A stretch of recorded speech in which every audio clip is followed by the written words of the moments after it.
Hello and welcome to Run Testers. My name's Nick. In this video we're going to be comparing the New Balance SC Trainer V3 and the Hoka Mach X2.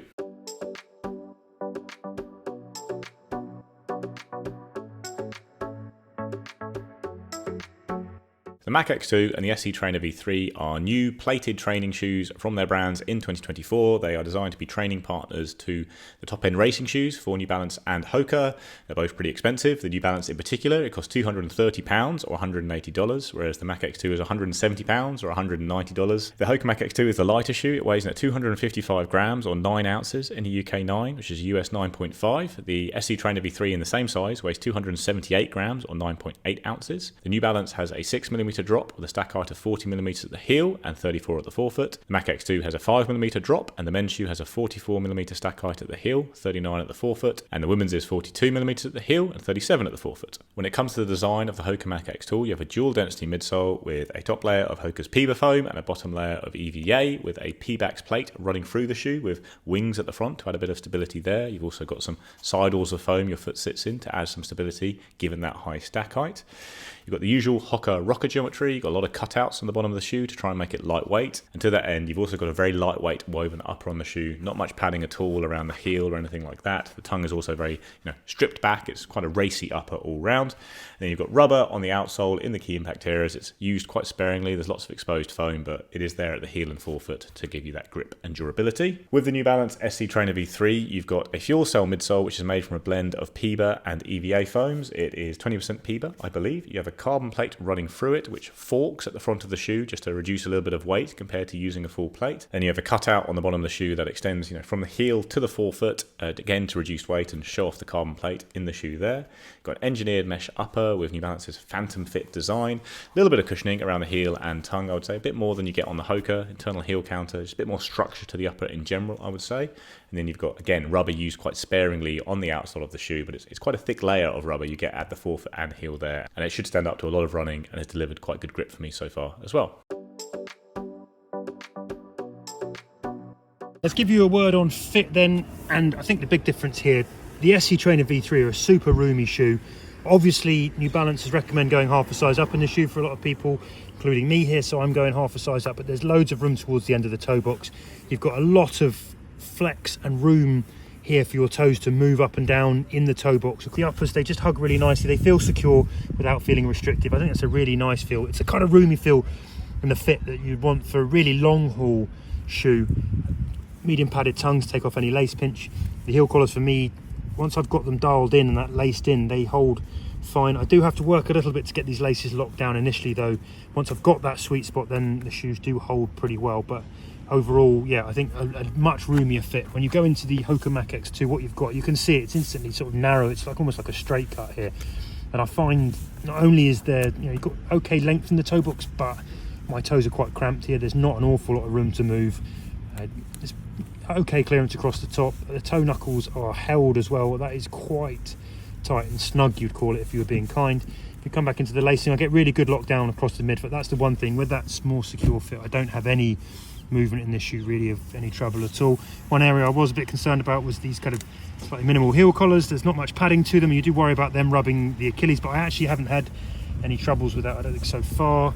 And yeah, overall I think the main difference is here, if you want a roomy fit, you're going to go SC Trainer V3. If you want a really snug race-like fit, the Hoka Mach X2 is going to deliver that. When it comes to fit of the two shoes, I've got a UK 9 here, which is a US 9.5. That's the size I use with these brands in general, and both shoes have actually fit me really well, but there are some concerns with both of them, I would say, around the heel. In particular, the Hoka, I think it's got quite a stripped back heel design. I do think it will rub people the wrong way. I've heel locked the shoe myself and haven't had any major concerns with it, and if that's the case, great. I do think the upper is the only real negative about the Hoka Mach X2, that it can potentially rub you a little bit, but it's been fine for me in my normal size. You've got two width options with the Hoka Mach X2, so you can get a wider fit because the normal one is quite narrow, which I like because I've got a narrow foot. SC Trainer I think also comes in a couple of width options, and I've had no problems at all with the fit with it. Again, I know some people have found it a bit troublesome around the heel and the toe box, but it's fit me really well. I've had no comfort concerns with it at all on long runs. So yeah, I would say stick to your normal size. Maybe try both shoes on if you can before you buy them, because they are quite fiddly for some people in terms of fit, but they've been all good for me in my normal sizes for these brands. So these are two shoes that I've really enjoyed using this year, and I've run a lot of miles in both of them. I'm up to 110k in the New Balance and about 140 in the Mach X2. They are both great super trainers that for me have been really good for marathon training in particular, but there are some differences certainly in the ride and what I think they really excel at.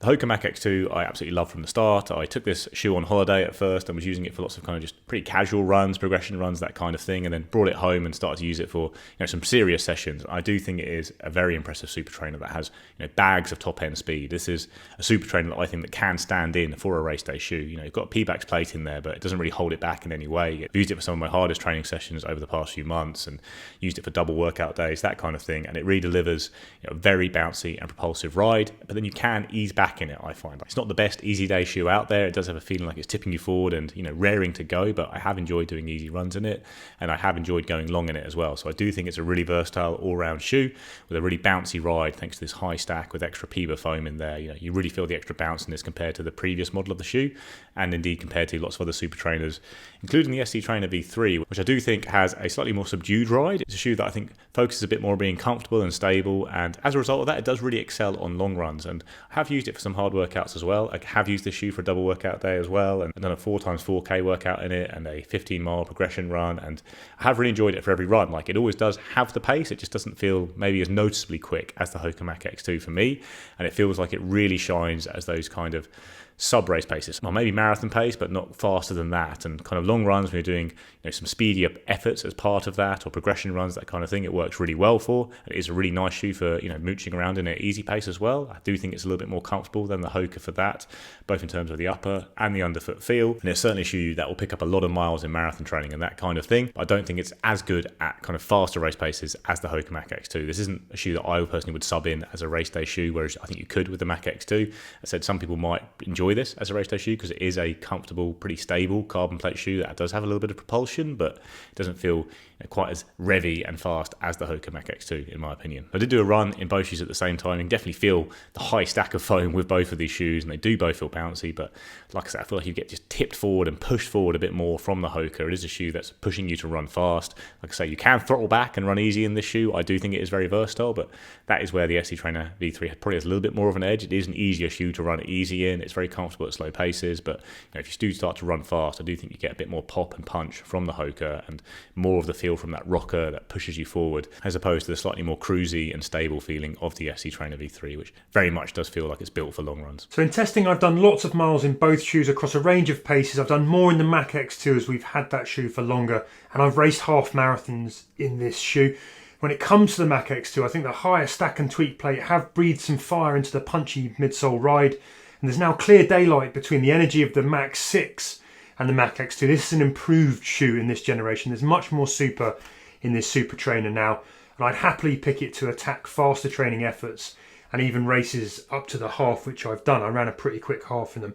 In fact, I think it's one of the best shoes I've run in all year. It has some of the hallmarks, I think, of the really good early carbon race shoes.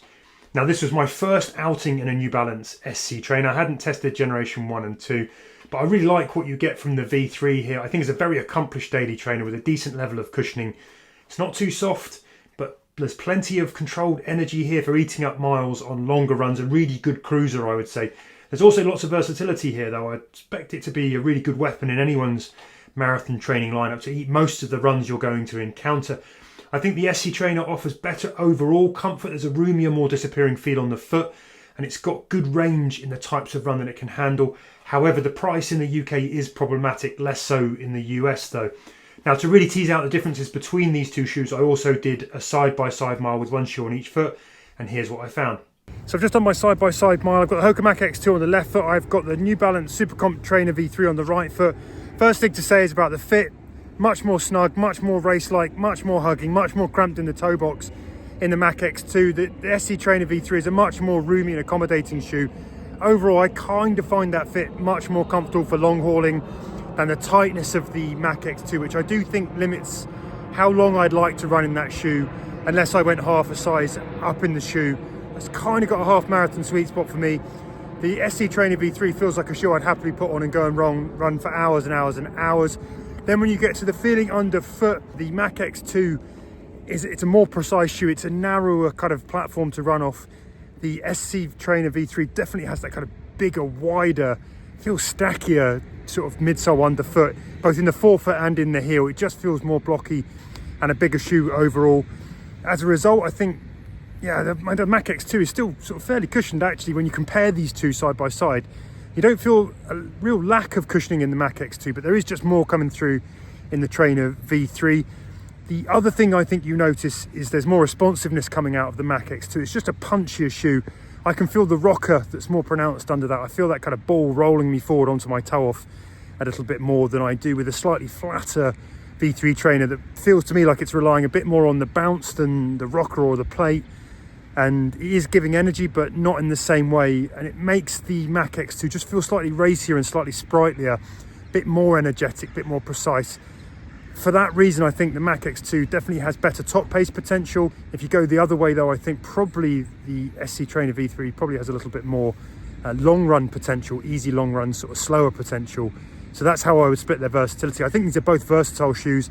I do know a runner who was a brand new newbie beginner runner who did a 2-hour marathon in the Mach X2 nice and comfortably, did really well in it. So that shoe can take that kind of time on feet and distance. I think the SC Trainer V3, feeling them side by side like this is probably going to give you a little bit more comfort. But if I'm going to go for a punchier pace, I think the Mach X2 are going to tick that a little bit better. Verdict then, and both of these shoes benefit from being used at faster paces, but with its really snappy, immediate, kind of springy, heavily rockered and agile ride, race-hugging feel, I'd argue that the Hoka Mach X2 is the punchier, more aggressive and faster shoe. I think you'll have to like the snug fit and the narrower toe box to really get on with the shoe, but it feels better for racing and the top-end paces in training. The New Balance SC Trainer V3, I think this shoe offers its own type of energy. It's not devoid of energy at all. It's quite a punchy shoe as well, but it relies a bit more on the bounce from the big midsole stack, and it can handle faster efforts, but it's not as agile as the Mach X2. It's not as all out, I would say. On the flip side, I do find that it's more protective at the slower paces. The Mach X2 isn't unpleasant to run slow in, but I think this shoe, the Mach X2, prefers to move faster than slower, whereas I find I can run slower in the SC Trainer V3 a bit better. Now, if you want a roomier fit, it's the SC Trainer V3 half a size up all the way. If you want the punchiest shoe, for me it's the Mach X2. In the UK, the £230 price tag makes the SC Trainer V3 really quite hard to recommend at that RRP price, and I choose the Mach X2 just for value and versatility and range alone. In the US, it's a much tougher call, and I think it will come down to that difference in the overall feel on the foot as much as it does the ride. The Mach X2 can cruise and race all out. The SC Trainer V3 is a brilliant cruiser, and I think it's a good option for heavier set runners, and probably a good idea for people racing 4-hour plus marathons who want energy but a reliable comfort too over that distance. I would also choose the SC Trainer V3 over the Mach X2 for road ultras.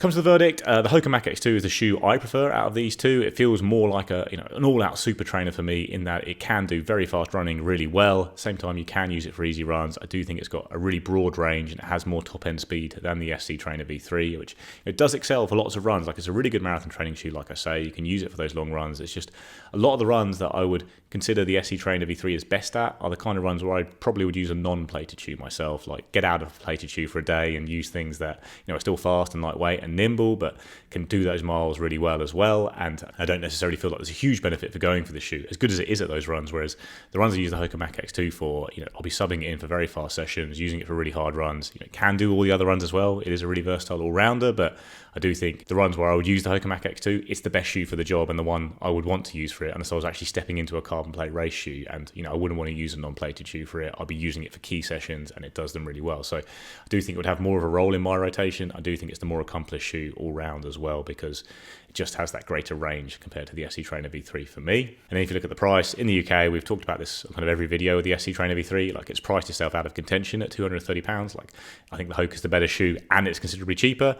Almost we're talking about a future time when we discuss this shoe, when this the SC Trainer V3 is reduced to a normal price where it is competitive with other super trainers. It does have some really nice features about it. It is a competitive shoe. I still think the Hoka Mach X2 is a better one though, and I'd get it. And in the US, it's just a little bit more expensive than the SC Trainer V3. And again, I would pay the extra to get the Mach X2. I just think it's probably my shoe of the year so far in terms of training shoes. It's just impressed me so much. So yeah, I'd be getting this.